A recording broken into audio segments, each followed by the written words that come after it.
കേരളത്തിൽ ബി.ജെ.പി. വൻ കുതിച്ചുചാട്ടം നടത്തുമെന്നും നേമം ഉൾപ്പെടെയുള്ള മണ്ഡലങ്ങളിൽ താമര വിരിയുമെന്നുമുള്ള എക്സിറ്റ് പോൾ ഫലങ്ങൾ പുറത്തു വന്നതോടെ പിണറായി സർക്കാരിലെ മന്ത്രിമാർക്ക് ഊണും ഉറക്കവുമില്ല.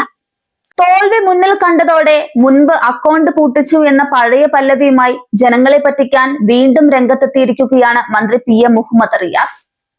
തന്റെ അണ്ണനായ വി ശിവൻകുട്ടി നിയമം വിട്ടുകൊടുക്കാൻ പോകുന്നില്ലെന്ന് പറഞ്ഞ് റിയാസ് ഫേസ്ബുക്കിൽ പോസ്റ്റ് ഇട്ടു കഴിഞ്ഞു. വൈകാരികമായ കുറിപ്പിട്ട റിയാസിന്റെ നീക്കം തോൽവി സമ്മതിക്കുന്നതിന് തുല്യമാണെന്ന് രാഷ്ട്രീയ നിരീക്ഷകരും വിലയിരുത്തി കഴിഞ്ഞു.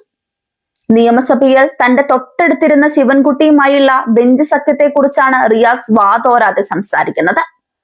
സ്കൂൾ കാലത്തെ സൗഹൃദം പോലെയാണ് സഭയിലെ അടുപ്പമെന്ന് പറയുന്ന റിയാസ് യഥാർത്ഥത്തിൽ ശിവൻകുട്ടിയുടെ രാഷ്ട്രീയ പതനം മുന്നിൽ കണ്ടാണ് ഇത്തരമൊരു പ്രതിരോധത്തിന് മുതിരുന്നത്. എക്സിറ്റ് പോളുകളിൽ ബി.ജെ.പിയുടെ ശക്തമായ മുന്നേറ്റം പ്രവചിക്കപ്പെട്ടതോടെ നേമത്തെ വോട്ടർമാർ ശിവൻകുട്ടിയുടെ നിഷ്ക്രിയ ഭരണത്തിനെതിരെ ബാലറ്റിലൂടെ മറുപടി നൽകിയെന്ന് റിയാസിന് ഇതിനോടകം മനസ്സിലായി കഴിഞ്ഞു.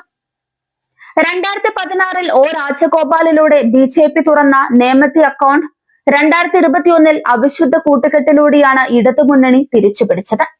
എന്നാൽ ഇക്കുറി വോട്ടർമാർ കബളിപ്പിക്കപ്പെടാൻ തയ്യാറല്ല.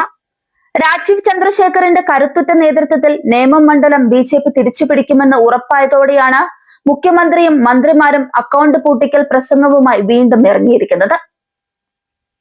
ഭൂരിപക്ഷമില്ലാത്ത തൂക്കുമന്ത്രിസഭയിലേക്ക് കേരളം നീങ്ങുമ്പോൾ ബി.ജെ.പി. കിങ് മേക്കർ ആവുമെന്ന പ്രവചനം CPM കേന്ദ്രങ്ങളെ അക്ഷരാർത്ഥത്തിൽ ഞെട്ടിച്ചിരിക്കുകയാണ്. കോഴിക്കോട് കലോത്സവവും തിരുവനന്തപുരത്തെ ഓണാഘോഷങ്ങളും ശിവൻകുട്ടിയുമായി ചേർന്ന് നടത്തിയത് ഒരു മനസ്സും ശരീരവുമായിട്ടാണെന്നാണ് റിയാസ് അവകാശപ്പെടുന്നത്.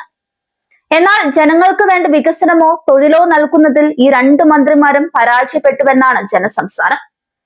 വികസന കാര്യങ്ങളിൽ വട്ടപൂജ്യമായ ശിവൻകുട്ടിയെ മതവർഗീയവാദിക്ക് വിട്ടുകൊടുക്കില്ല എന്ന് പറഞ്ഞ് വർഗീയ കാർഡ് ഇറക്കി രക്ഷിക്കാൻ ശ്രമിക്കുകയാണ് റിയാസ് ചെയ്യുന്നത്.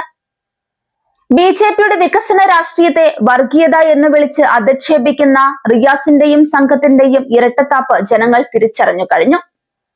പുറത്തുവന്ന മിക്ക എക്സിറ്റ് പോളുകളിലും നേമത്ത് ബി.ജെ.പി. ഒന്നാമതോ അല്ലെങ്കിൽ വളരെ ചെറിയ വോട്ട് വ്യത്യാസത്തിൽ രണ്ടാമതോ ആണ്.